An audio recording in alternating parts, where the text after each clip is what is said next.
Je viens une fois de plus avec le fruit des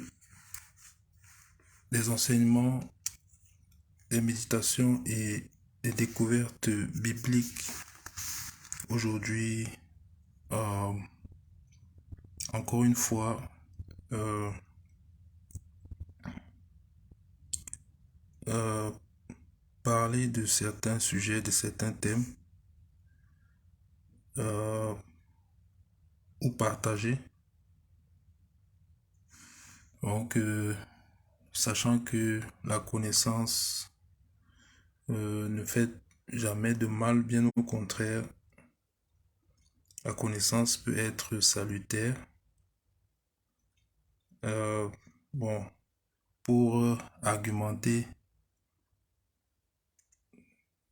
concernant l'importance de la connaissance ou pourquoi la connaissance est une bonne chose, je vais aller dans Osée chapitre 4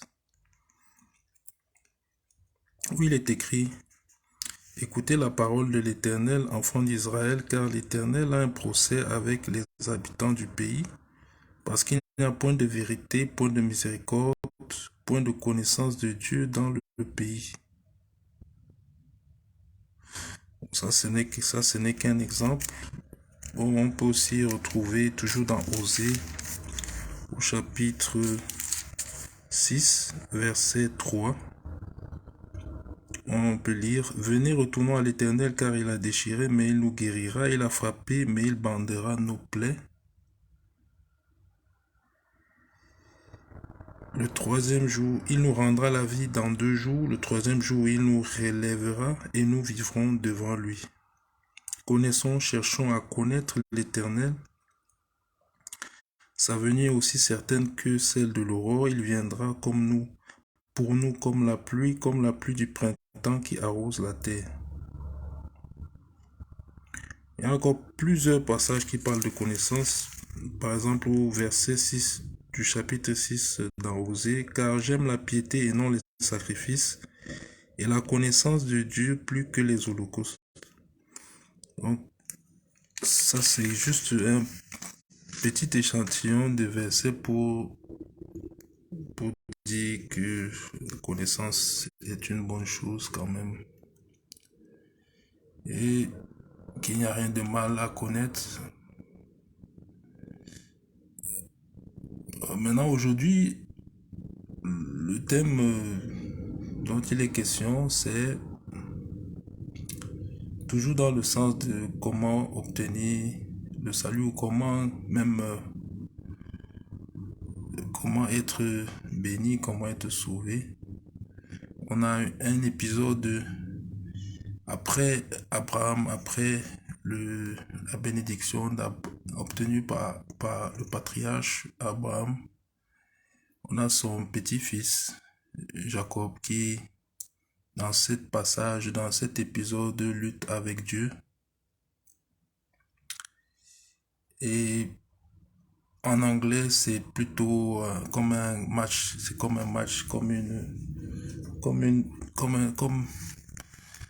une,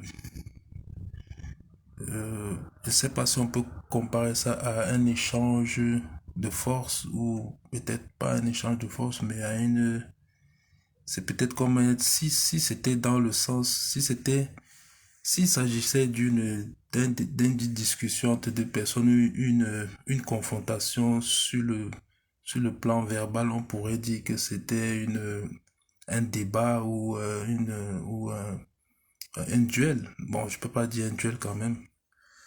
Je ne sais pas comment exprimer, mais bon, c'était peut-être un contexte, c'est comme si si vous, si peut-être vous êtes accusé, ou peut-être ou vous cherchez quelque chose, vous voulez quelque chose, vous vous battez pour essayer de l'obtenir, vous vous battez jusqu'à ce que la personne soit gagnée. Vous dites, par exemple, vous voulez vendre quelque chose et une personne ne veut pas acheter, vous continuez de vous battre, ou peut-être vous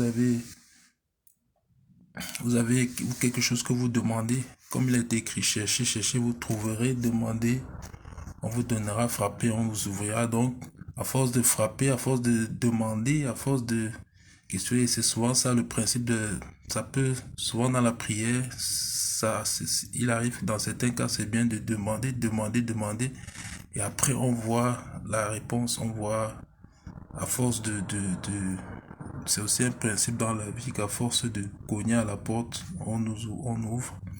Donc, c'est un peu dans ce sens-là que, euh, donc, cet épisode de la, où Jacob a lutté, dans Genèse 32, chapitre 24, on va essayer de lire. Je vais essayer de lire. Mais bon, tout le monde sait très bien que, en fait, c'est pas un passage c'est un passage qui est très connu, que beaucoup ont lu. Donc, c'est dans Genèse 32, chapitre 24. 32, chapitre 24, à partir de 24 jusqu'à 32, lutte de Jacob. Donc, il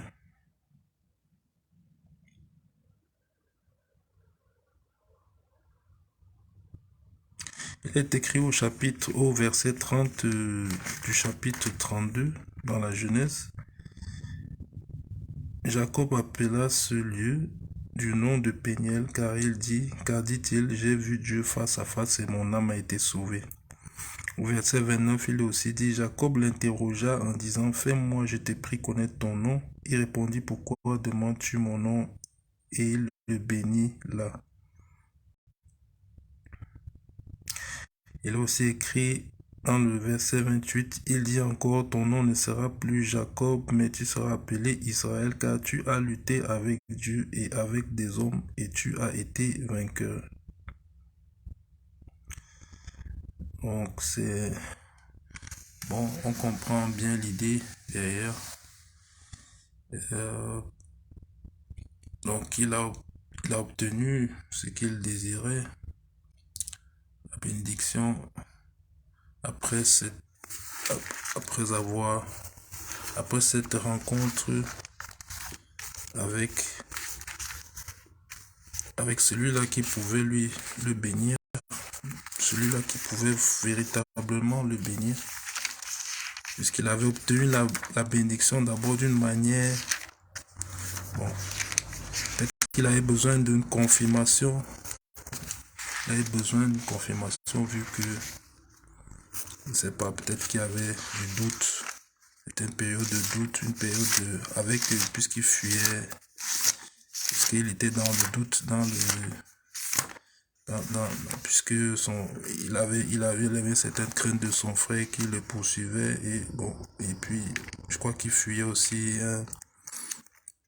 son ancien employeur, et donc comme il avait reçu aussi, bon, comme je pense qu'il avait besoin d'une assurance.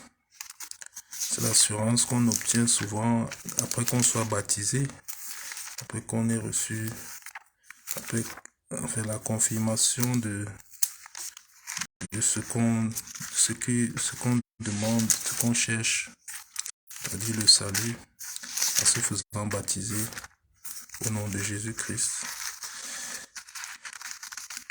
Et ce même passage est mentionné, ce même épisode est mentionné, ce thème est mentionné dans Osée au chapitre 12, versets 4 à 6. Si on parle dans Osée chapitre 12, au verset 4 à 6,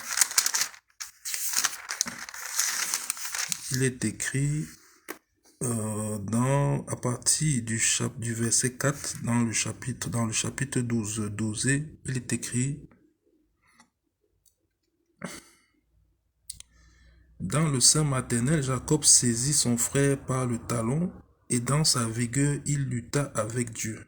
Il lutta avec l'ange, et il fut vainqueur. Il pleura et lui adressa des supplications. Jacob l'avait trouvé à Bethel, et c'est là que Dieu nous a parlé. L'Éternel est le Dieu des armées, son nom est l'Éternel. Et toi, reviens à ton Dieu, garde la piété et la justice, et espère toujours en ton Dieu. Donc, je vais relire. Dans le sein maternel, Jacob saisit son frère par le talon, et dans sa vigueur, il lutta avec Dieu. Il lutta avec l'ange, et il fut vainqueur. Il pleura et lui adressa des supplications. Jacob l'avait trouvé à Bethel, et c'est là que Dieu nous a parlé. L'Éternel est le Dieu des armées, son nom est l'Éternel, et toi,